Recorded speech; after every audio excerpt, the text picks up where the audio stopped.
good evening again. And welcome to Jerusalem, the eternal capital of the Jewish people.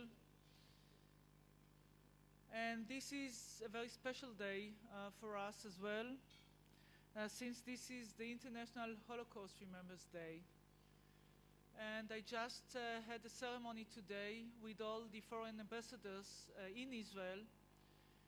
And I was speaking about the Holocaust not just as a day of remembrance, but something that any Israeli and any Jew lives on a daily basis. This is something which is part of us, regardless or without any connection to the question, well, my parents were there or not, whether they live in Israel or elsewhere. This is part of what we feel. This is part of the way we are thinking also about the future of the state of Israel. And they need to understand that Israel is not a state like any other state in the world because of different reasons, but the Holocaust is one of them.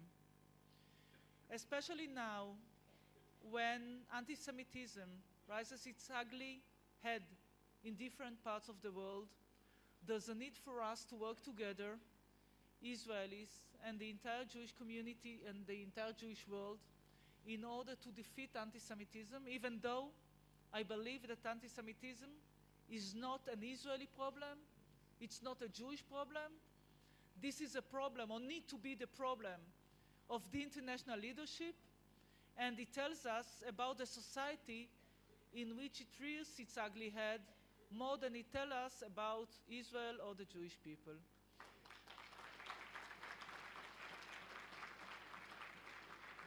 And we should work together in different fronts. It's the same war in different fronts. One is the existence of the State of Israel. This is a front in which Tzahal, IDF, is in the front line. We have another battle against anti-Semitism, in which all of us need to act with the international community. And the other is the battle or the front of the free world, led by the United States of America, against extremism and international terrorism, and we are also part of it. Talking about anti-Semitism, very important to work with the international community in order to prevent or to have more and more states that will announce that they are not coming to Durban 2, especially after what we saw in Durban 1. Israel decided not to go. There are other states, Canada, well, showed, oh yeah. And we have some friends in the Netherlands as well. Oh yes. But this is something that we should work together in order to say that, well, talking about racism, this is one thing, but having this gathering, which is at the end of the day only anti-Israeli and anti-Semitic, this is something that the world cannot afford, not only Israel. Now let's go back to Israel and its goals. And the ultimate goal of the state of Israel, I said that Israel is not a state like any other state in the world because Israel is the only democracy in the Middle East, but Israel is also the only Jewish state in the world. And the ultimate goal of the state of Israel is to keep Israel as a Jewish and democratic state, when these two values are living together and not in contradiction, a secured state in the land of Israel. This is the ultimate goal of the state of Israel, and few words, and from this goal, this is what should be written on the walls of the cabinet and the decision makers' rooms. And from this ultimate goal, we need to make our own decisions for now. Talking about Israel as homeland for the Jewish people and a democratic state, there is something that I want to address or to share with you, since everybody knows what is a democracy. There are different democracies in the world, but we need to discuss amongst us, Israelis and the Jewish communities, what does it mean being homeland for the Jewish people, especially in Israel. I feel that there is a kind of erosion in the understanding what does it mean Israel is a Jewish state. From our perspective, it's not a matter of religion, it's not a matter of mitzvot, but it is a matter of nationality. It's a matter of what we are. And this is relevant to the connection between Israel and those who live in Israel and the Israelis, and the connection between Israel and the Jewish communities elsewhere. And it begins in education, here in Israel and in different parts of the world.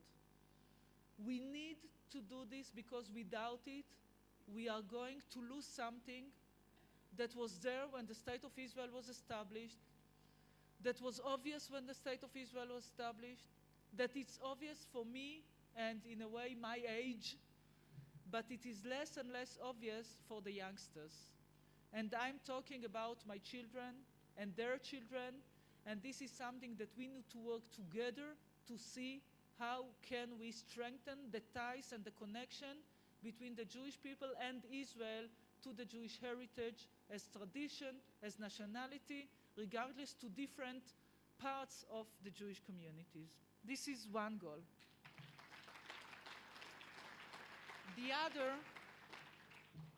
The other relates to our goals in terms of policy making when it comes to the Israeli-Palestinian conflict.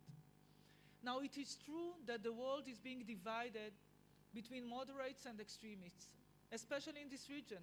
We can see Iran with its own ideology that expresses and exports hatred,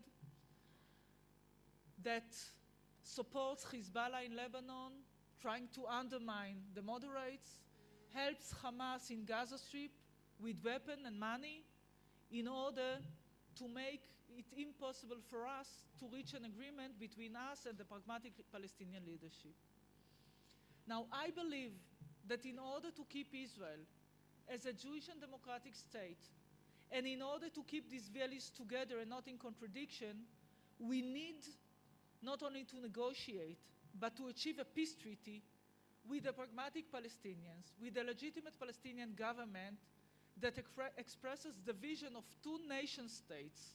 One is Israel, homeland for the Jewish people, and the other, the Palestinian state, can be established only if this is the national answer to the Palestinians wherever they are, including the refugees, because Israel is not an option for them. And this is the basis for any negotiation with the pragmatic Palestinians. And in doing so, I believe that we can gain also the support of the international community.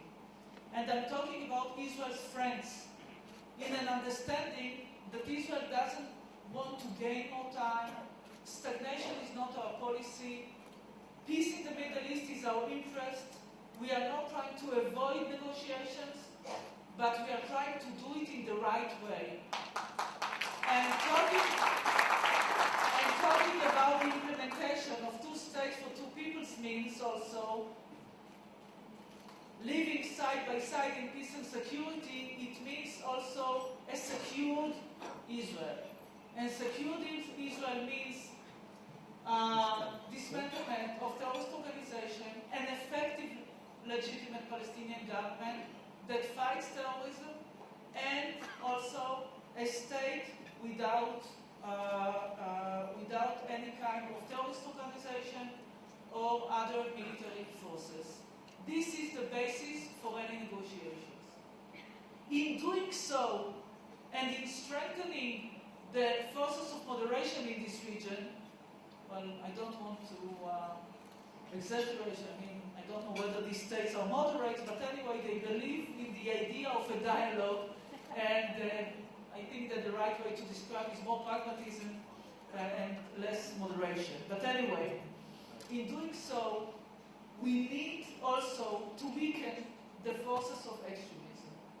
And this division between moderation or between pragmatism and extremism divides now the Palestinian Authority. We have the legitimate Palestinian government. We have those who believe in a dialogue, even though we have some differences with them. And on the other hand, in the other side, in Gaza, we have Hamas, which is a terrorist organization that expresses this kind of extreme ideology that is not fighting for any legitimate Palestinian aspiration, but they're fighting in order to deprive us from our rights or against the existence of the State of Israel. So simultaneously, the dual strategy of the State of Israel is to work with the legitimate Palestinian government, and simultaneously we need to act against terror. And against terror, like terror, we need to do it with forces, with military, in a military operation, and this is what Israel did in the last month.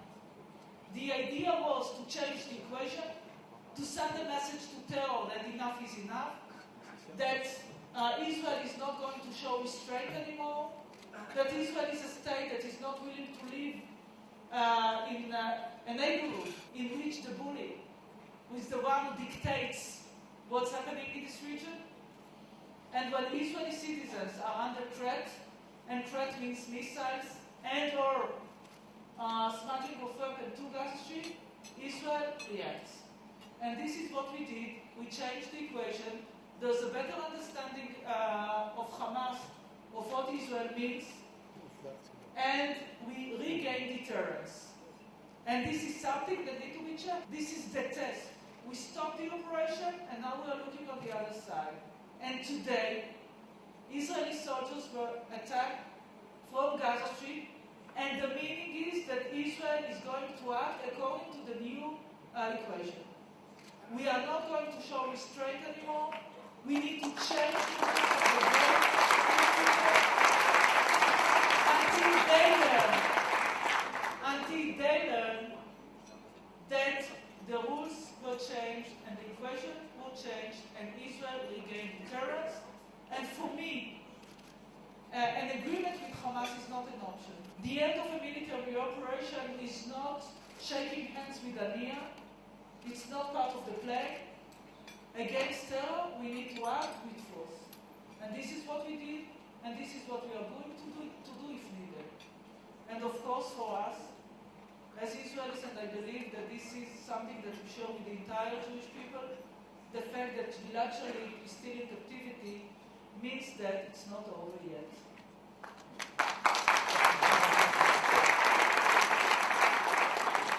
So now this is a time in which Israel implemented its dual strategy in continuing the process with the moderates or with the diplomatic leadership, being very realistic about their ability, working with them in order to change realities on the ground, step after step.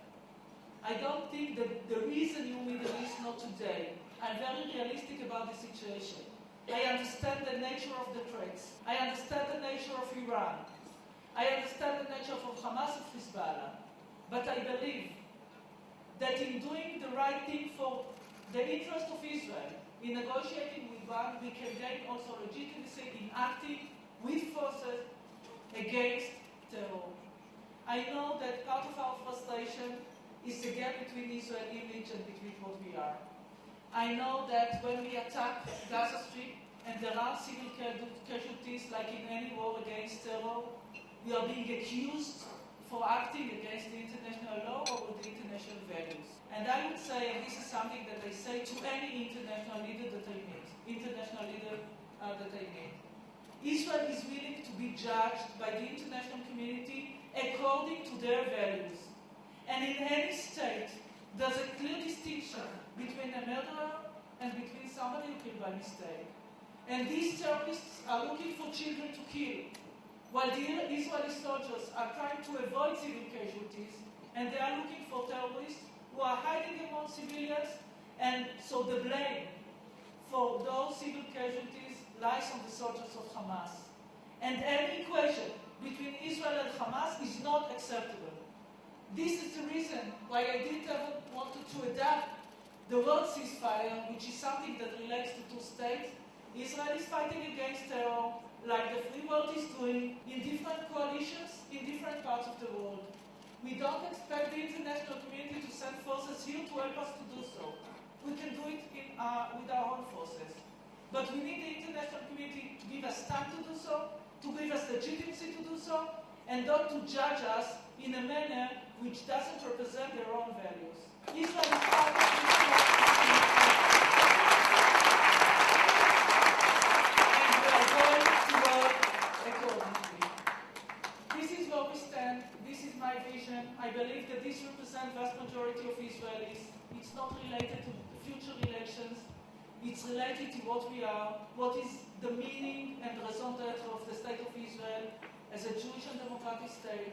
This is what we need to do in order to meet the challenges in the region. And together, we can do it and we will prevail. Thank you.